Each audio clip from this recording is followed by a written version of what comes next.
pretože s mnohými tovarišmi svojimi na zboj sa dal, proti vrchnosti ľud poburoval, božské i svetské zákony porušoval, budiš na výstrahu iným, za rebro nahák vyvesený, a tak v muchách spravodlivých až do skonania ponechaný. Nemenší trest postihne všetkých dosavát utajených pomáhačov a ukrývačov, jakožto i každého jedného chlapa či ženu z radou ľudu poplatného, ba i všetkých tých nezletilých parobkov pochabých, ktoríž to by činy odsúdeného Jura Jánošíka verejne schvaľovali, či povesti o jeho zbojstve akokoľvek rozširovali.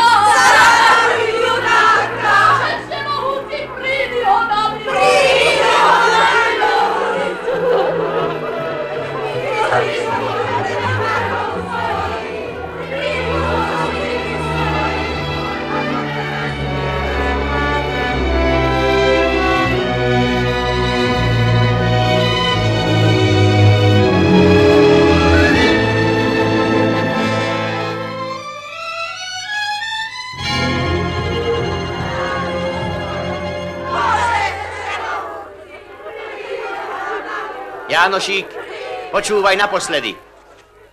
Jeho cisárska výsosť ti daruje život, ak z nazbíjaných pokladov vystrojíš proti rebelom 100 vojska. Jánošík, naposledy. Čo odpovieš cisárovi? Povedzte cisárovi, že je nepotrebný, ako aj vy. Na holiach ohne horia. To povedzte vášmu cisárovi.